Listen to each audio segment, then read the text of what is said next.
నమస్తే, నేను ముఖేష్. ఈరోజు మనతో పాటు ఉన్నారు తంత్ర సాధకులు, అమ్మవారి ఉపాసకులు బ్రహ్మశ్రీ సుభాష్ శర్మ గురువు గారు.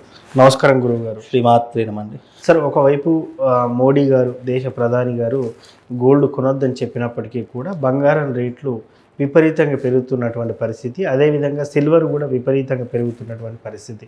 ఏంటి అసలు ఏం జరగబోతుంది? అసలు కొనొద్దన్నప్పుడు రేట్లు తగ్గాలి అని ఎవరైనా అనుకుంటారు, కానీ ఇది విపరీతంగా పెరుగుతున్నాయి. ఈ ధోరణి ఎటువంటి పరిస్థితికి దారితీయబోతుంది? రానున్న రోజుల్లో బంగారం ధరలు నిజంగానే ఆకాశాన్ని అంటబోతున్నాయా?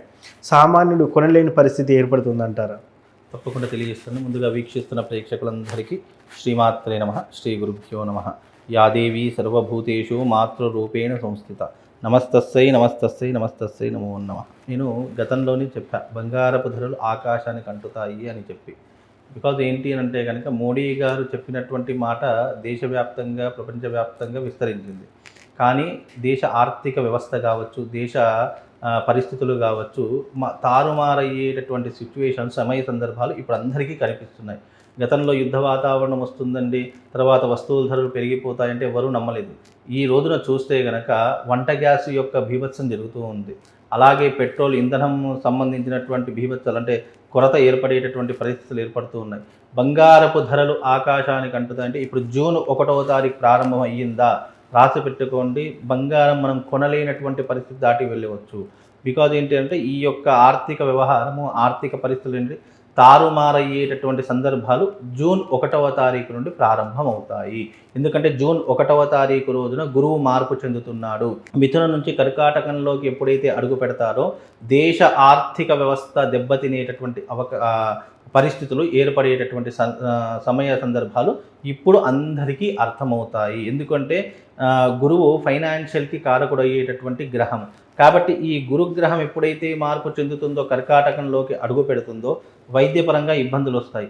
అలాగే ఇంధన పరంగా, అంటే వంట గ్యాస్ కావచ్చు, పెట్రోల్ కావచ్చు, ఆయిల్, క్రూడ్ ఆయిల్ కావచ్చు, ఇలాంటి ఆయిల్కి సంబంధించినటువంటి ఇబ్బందులు, కొరతలు ఏర్పడుతూ ఉంటాయి. అలాగే ఆర్థిక వ్యవస్థ దెబ్బతినేటటువంటి పరిస్థితులు ఏర్పడతాయి. అంటే డాలర్ రేట్ పెరిగేటటువంటి పరిస్థితులు ఏర్పడుతూ ఉంటాయి. ఇలా పెరిగినప్పుడు ఏమవుతుందంటే కనుక వస్తువుల ధరలు కూడా ఆటోమేటిక్గా పెరిగిపోతున్నాయి. ఇప్పటికే మార్కెట్లో వస్తువుల ధరలు చాలా మట్టుకు పెరిగిపోయి, సామాన్య కూరగాయల దగ్గర నుంచి టిఫిన్ వస్తువుల దగ్గర నుంచి భోజనం చేసేటటువంటి పరిస్థితులు, హోటల్కి వెళదామంటే భయపడేటటువంటి పరిస్థితులు ఏర్పడేటటువంటి సందర్భాలు ఇప్పుడు వచ్చేసాయి. అంటే ఇక్కడ ఆర్థిక భారం పెరిగిపోయినప్పుడు వస్తువుల ధరలు కూడా 100% పెరిగిపోతూ ఉన్నాయి. ఇది ఖచ్చితంగా ప్రతి ఒక్కరూ గుర్తుపెట్టుకోవాల్సిన విషయం. రాబోయేటటువంటి రోజుల్లో ఆర్థికపరమైనటువంటి భారం భారతదేశం ఎదుర్కోవాల్సిన పరిస్థితులు ఏర్పడతాయి. అలాగే బంగారపు ధరలు, వెండి ధరలు కూడా, వెండి ధరలు తగ్గుతాయి కానీ బంగారపు ధరలు మాత్రం 100% పెరిగేటటువంటి సూచనలే మన దేశానికి కనిపిస్తున్నాయి. సో వెండి ధరలు తగ్గే అవకాశం ఉందంట. వెండి ధరలు తగ్గుతాయి, బంగారపు ధరలు పెరుగుతాయి. లేదా వెండి అంతకంతే ఉంటుంది. వెండి పెరిగితే మహా అయితే 100-200 రూపాయలు తులానికి పెరుగుతుంది. కానీ బంగారం అలా కాదు. పెరిగితే గనక ఒకేసారి, అంటే జూన్ 1వ తారీఖు నుంచి ఆగస్టు వరకు, ఇప్పుడు 1,52,000 రూపాయలు ఉన్న ధర ఆగస్టు వరకు నాకు తెలిసి 1,80,000 వరకు వస్తుంది.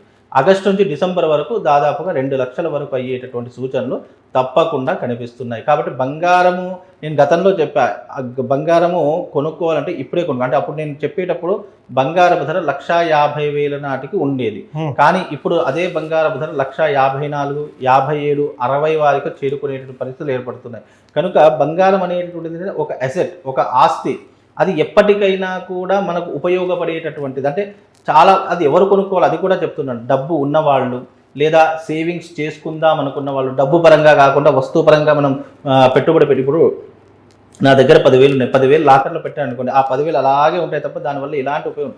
అదే బంగారం మీద ఇన్వెస్ట్మెంట్ పెట్టామనుకోండి, ఇన్వెస్ట్మెంట్ పెడితే అది పెరిగినా కొద్దీ తప్పకుండా మనకు కూడా డబ్బులు పెరిగేటటువంటి పరిస్థితులు ఏర్పడతాయి. అందుకే ఇన్వెస్ట్మెంట్ పెట్టాలి అంటే బంగారం మీద కొనుగోలు చేయండి, దాని మీద ఇన్వెస్ట్మెంట్ పెట్టండి. అది ఒక రోజు కోసమో, 2 రోజుల కోసమో, లేదా స్టాక్ మార్కెట్లో వస్తున్నటువంటి వార్తల కోసమే కాదు. అది ఇప్పుడు మీరు కొనుక్కొని పెడితే మీకు సంవత్సరానికో లేకుంటే 6 నెలలకో అది తప్పకుండా మీరు పెట్టినటువంటి పెట్టుబడికి రూపాయో ఇంట్రెస్ట్ తీసుకొచ్చి పెట్టేటటువంటి వస్తువు బంగారం. కనుక అది ఎప్పటికైనా పెరిగేదే కనుక తగ్గేటటువంటిది కాదు అనేది ప్రతి ఒక్కరు అర్థం చేసుకోవాలి. బంగారం కొనకూడదని నరేంద్ర మోడీ గారు చెప్పినటువంటి మాటలు ఏంటి అంటే కనుక దేశ ఆర్థిక పరిస్థితి బాగా లేదు. ఇప్పుడు ఏదైతే మనము బంగారం మీద, పెట్రోల్ మీద, ఇంధనాల మీద అది మనం పెట్టుబడి పెడతామో అది మన దేశానికి రాదు, అది పరాయి దేశానికి వెళ్ళిపోతుంది. కనుక పరాయి దేశానికి వెళ్ళేటటువంటి ఏవైతే డబ్బులో అది చాలా మట్టుకు జాగ్రత్తగా కాపాడుకునే ప్రయత్నం చేస్తే ఆర్థిక పరంగా మనం కాస్త వెసులుబాటులో ఉండేటటువంటి పరిస్థితులు ఉంటాయని చెప్పి నరేంద్ర మోడీ గారు చెప్పినటువంటి వాస్తవం. కానీ ఇప్పుడున్నటువంటి పరిస్థితుల్లో బంగారం మీద పెట్టినా దేని మీద పెట్టినా అది కానీ అది ఎప్పటికైనా మనకు ఒక ధనంగానే ఉంటుంది తప్ప దానివల్ల నష్టం అయితే రాదు అనేటటువంటిదే దీని వెనక ఉన్నటువంటి ఆంతర్యం అండి. ఎస్, ఇప్పుడు మీరు అన్నారు ఇంకా కొద్ది రోజుల్లో 2 లక్షలు దాటే అవకాశం ఉందని చెప్పి మరి రానున్న రోజుల్లో అంటే 1 సంవత్సరం 2 సంవత్సరాల తర్వాత కొంత సోషల్ మీడియాలో ఒక వార్త చక్కర్లు కొడుతుంది, 6 లక్షలు అవుతుంది, 8 లక్షలు అవుతుంది తులానికి అని చెప్పి. అంత అయ్యేటటువంటి సూచన ఇంపాసిబుల్ అంత కాదండి. కాకపోతే ఏంటంటే నేను గతంలో చెప్పాను, ఇప్పుడు కూడా అదే మాట మీకు చెప్తున్నాను. 2 లక్షల వరకు అయితే తులానికి 2 లక్షల వరకు అయితే చేరుకునేటటువంటి అవకాశం మాత్రమే ఉంటుంది తప్ప 5 లక్షలు 3 లక్షలు తులానికి అంత జరిగితే దేశ ఆర్థిక భారం అంతా కూడా నాశనం అయిపోతుంది, ఆర్థిక వ్యవస్థ అంతా దెబ్బతినిపోతుంది. బంగారం అంటేనే భయపడేటటువంటి పరిస్థితులు ఉంటాయి. ఉన్న బంగారాన్ని అమ్మేసేసుకొని వేరే ఇల్లు ప్లాట్లో అట్లా కొనుక్కుంటారు తప్ప అంత రెట్టింపు అయ్యేటటువంటి పరిస్థితులు లేవు. కాకపోతే ఇప్పుడు ఈ మాసంలో ఇప్పుడు ఇది మనకు మే కదండి, మేలో మీరు బంగారం కొనుక్కోండి, జూన్ తర్వాత చూడండి మీరు కొన్నదానికి డబుల్ రేట్ ట్రిపుల్ రేట్ వస్తుంది. అట్లా ఉంటుంది. అంటే మామూలుగా అది ఇప్పుడు తులం కొన్నాము 1,50,000 పెట్టి, రేపటి 1,10,000 1,60,000 అయింది అనుకోండి, మనకి ఒక 7,000 రూపాయలు లాభం వస్తుంది. అంటే అట్లా మనం కొన్నదానికి ఎంత కొంటామో అంత లాభం అయితే తప్పకుండా కలుగుతుందండి. ఎస్, మొత్తానికి గోల్డ్ సిల్వర్ ప్రైజెస్ ఎలా ఉంటాయి అని చెప్పేసి చాలా చక్కగా చెప్పిన ధన్యవాదాలు శ్రీమాన్.